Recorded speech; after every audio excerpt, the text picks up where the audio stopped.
اعوذ باللہ من الشیطان الرجیم بسم اللہ الرحمن الرحیم۔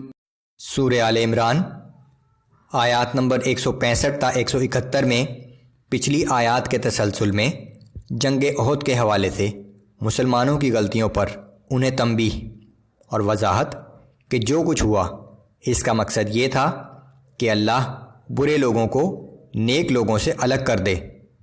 جو لوگ اللہ کی راہ میں قتل کیے جائیں انہیں ہرگز مردہ نہ سمجھنا۔ اعوذ باللہ من الشیطان الرجیم۔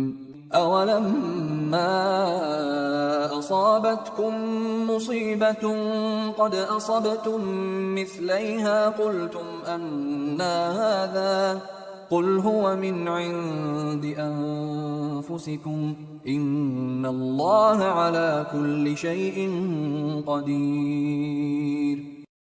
اور یہ تمہارا کیا حال ہے کہ جب تم پر ایک مصیبت آ پہنچی تو تم کہنے لگے کہ یہ کہاں سے آ گئی، حالانکہ تم اس سے پہلے دشمن کو اس سے دگنی تکلیف پہنچا چکے تھے۔ آپ فرما دیجئے کہ یہ مصیبت تمہاری اپنی ہی لائی ہوئی ہے، بے شک اللہ ہر چیز پر پوری طرح قادر ہے۔ جنگ احد کے پس منظر میں جب فتح کے بعد مسلمانوں کو اپنی غلطی کی وجہ سے نقصان اٹھانا پڑا۔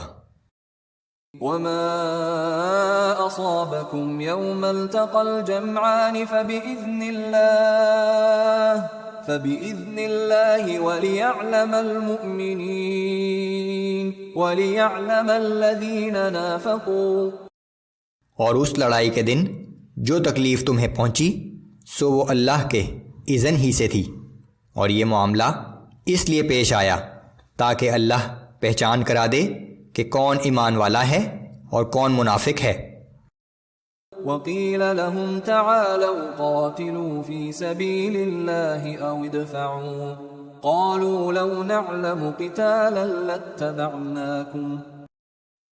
اور جب ان سے کہا گیا کہ آؤ اللہ کی راہ میں جنگ کرو یا دشمن کے حملے کا دفاع کرو تو کہنے لگے کہ اگر ہم جانتے کہ لڑائی ہوگی تو ہم ضرور تمہارے ساتھ چلتے۔ منافقین نے جنگ سے بچنے کے لیے یہ بہانہ بنایا کہ مسلمان جنگ کے لیے جا رہے ہیں لیکن ہم جانتے ہیں کہ جنگ کی نوبت نہیں آئے گی، اس لیے ہمارا جانا یا نہ جانا برابر ہے، لیکن یہ محض ایک بہانہ تھا۔ ہم للکفر یومئذ اقرب منہم للایمان یقولون بافواہہم ما لیس فی قلوبہم واللہ اعلم بما یکتمون۔ یہ لوگ اس دن ایمان کی نسبت کفر سے زیادہ قریب تھے، وہ اپنے منہ سے ایسی باتیں کہتے ہیں جو ان کے دلوں میں نہیں ہیں، لیکن وہ جو کچھ چھپا رہے ہیں اللہ اسے خوب جانتا ہے۔ الذين قالوا لإخوانهم وقعدوا لو أطاعونا ما قتلوا قل فادرءوا عن أنفسكم الموت إن كنتم صادقين۔ یہ ایسے لوگ ہیں جو خود تو گھروں میں بیٹھے رہے لیکن اپنے بھائیوں کے بارے میں کہا کہ اگر وہ ہمارا کہنا مان لیتے تو نہ مارے جاتے۔ آپ فرما دیجئے کہ اگر تم سچے ہو تو جب تم پر موت آئے تو اپنے آپ کو موت سے بچا کر دکھا دینا۔ وَلَا تَحْسَبَنَّ الَّذِينَ قُتِلُوا فِي سَبِيلِ اللَّهِ أَمْوَاتًا بَلْ أَحْيَاءٌ عِندَ رَبِّهِمْ يُرْزَقُونَ۔ اور جو لوگ اللہ کی راہ میں قتل کیے جائیں انہیں ہرگز مردہ نہ سمجھنا، بلکہ وہ زندہ ہیں، انہیں اپنے رب کے حضور رزق دیا جاتا ہے۔ فرحین بما آتاهم اللہ من فضلہ ويستبشرون بالذین لم يلحقوا بهم من خلفهم ألا خوف عليهم ولا هم يحزنون۔